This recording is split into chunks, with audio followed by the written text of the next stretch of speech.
Hi, everybody. I wanted to talk for a few minutes about Essay 3 and give you some pointers that I think you might find helpful. So let me get started on that. And I'm just going to share my screen with you and get going here. So this week, your essay is called a rhetorical analysis. So rhetorical analysis, that's sort of a fancy name for rhetoric. Rhetoric simply means the art of using language effectively or persuasively. So when you're going to do your analysis, you're going to choose a speech to analyze, and then you are going to talk about what techniques the person uses to make that speech effective. And I'll talk about that more in a minute. But here are some things that you're going to be looking at when you look at a rhetorical analysis. The most famous ones are called ethos, pathos, and logos. So ethos is the self-image that a person creates when they're giving a speech. For example, when the president of the United States gives a speech, to the American people, they often stand in front of the presidential seal. Those are all things, they wear a suit. Like, how effective would a president's speech be if he comes out, wearing a Hawaiian shirt and shorts? It might have a little less credibility. So even those types of things can create a self-image that helps their argument. They have a certain amount of credibility. Other things that, the type of language they use, they know their audience. If they use a really sophisticated style of speaking, sometimes that can be positive. Sometimes that could be negative if the audience were kindergarten children, right? You would want to speak at their level. So there are all different kinds of things, including ethics and moral values and things like that, that help an author have credibility. If a person cites a lot of research from experts, that's logic, but that's also credibility. That shows, hey, I've done my research.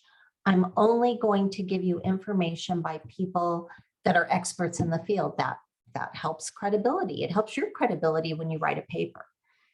Pathos. So pathos is emotion, and appeals to emotion can be very powerful in an argument.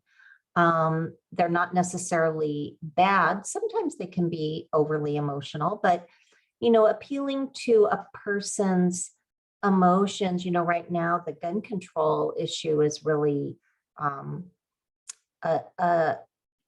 issue that's fraught with a lot of emotion. And when people get up and talk about the death of children, that has a strong emotional appeal to a lot of people. So those are certainly things. Martin Luther King, I'm going to talk a little bit about him in a minute, but in many of his speeches, he talked about the plight of African Americans and the fight for civil rights and the things that they had to go through. And that was very emotional and very effective in his argument that all people deserve to be treated the same.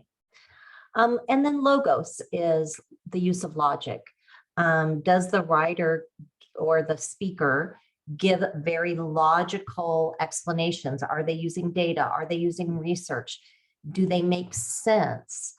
There's lots of ways a person can use logic in an argument. And then there are other techniques. What kind of tone do they have? Are they angry? Are they kind? Do they use metaphors? Do they repeat information? Repeating information in a speech is a really famous tool used by Martin Luther King. I'll use him as an example. He has that speech, "I have a dream." And that phrase, "I have a dream," he repeated it so often, and it has now become this iconic phrase that many people, as soon as they hear it, they think of him and they think of the fight for civil rights. So repeating a phrase can be a very effective tool in an argument. So these are all things I'm going to let you read through to see if you can find them in the speech that you decide to analyze. Let me go to the next page. So things to think about when you are doing a rhetorical analysis, you know, who's the speaker and why? What's their major claim? You know, so Martin Luther King's audience would have been people who disagree with him, right? People who really don't believe that civil rights are important.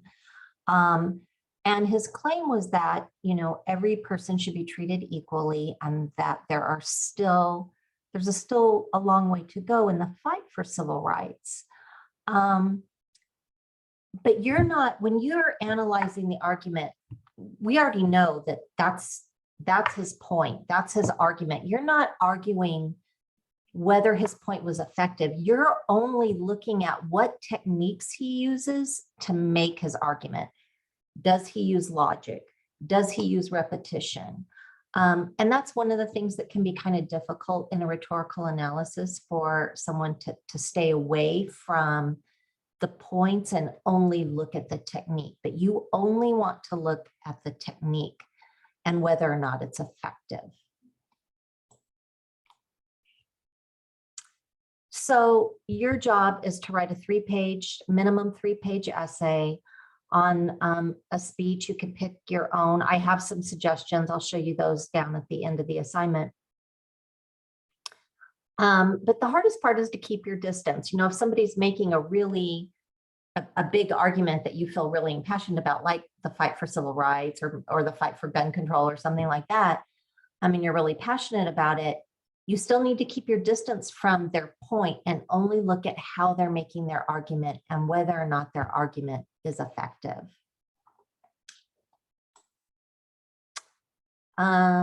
So your thesis statement is going to be the last statement of the introduction, and your thesis statement is going to address the argument and whether or not it's effective, and the rhetorical strategy. So I give an example, right? Here's an example of a positive thesis statement. In Letter from a Birmingham Jail, Martin Luther King effectively argues that African Americans should protest for civil rights through his brilliant use of ethos, pathos, and logos. Great. I know what the argument is. I know that it's an effective one, and I know the direction of the essay. I'm going to have a paragraph about ethos. I'm going to have a paragraph about logos. I'm going to have a paragraph about pathos. You could also say, you know, he effectively argues that African Americans should protest for civil rights through his brilliant use of analogies, figurative language, and flawless logic. That would be a fine thesis as well. He uses all of those in that essay. If you choose Martin Luther King, my advice is don't use the "I have a dream" speech. It's a bit overdone. Not that the speech is overdone, but people tend, you know, to analyze that speech a lot. He has so many fantastic speeches that you could analyze besides the "I have a dream." Another thing I want to say is if you choose a famous person and famous speech, just know there's a lot written about that, and it's very easy to read a rhetorical analysis written by somebody else, and it's very clear when a student takes information that was from another source. The only source you really need for this essay is the speech itself, the information that I've given you, and then if you want to look up a little bit about the author, you can, you know, say you were doing Martin Luther King, you know, he's a civil rights activist. But if you start saying stuff like, you know, he was the first president of the Southern Christian Leadership Conference, blah, blah, blah, I mean, that's clearly information that you looked up and you would have to cite it. So, which is fine. You can cite a little bit of historical or biographical information about the person giving the speech, but you don't have to. I mean, the body of the essay really needs to be about your rhetorical analysis, and I would not look up any other sources because it'll confuse you. I have students that do that all the time, and then they end up writing stuff that came from other areas, and it confuses it. So here's some famous speeches that you can analyze. You know, the Gettysburg Address, a very famous speech, right? Malcolm X, Cesar Chavez, Sojourner Truth. This is a great reenactment of that speech. But if you do the rhetorical analysis on that one, you're not analyzing Alfre Woodard's performance. You are only analyzing Sojourner Truth's speech. The performance is really just to give you an idea of what the speech was like. Again, Martin Luther King has great speeches to analyze. There's a lot of great TED Talks. If you have a favorite TED Talk that you've seen, or you go and watch some, John F. Kennedy, Nixon, Frederick Douglass, President Obama, there's some great speeches out there that you can analyze. So that's that. And then look at the grading rubric, see where the points are assigned.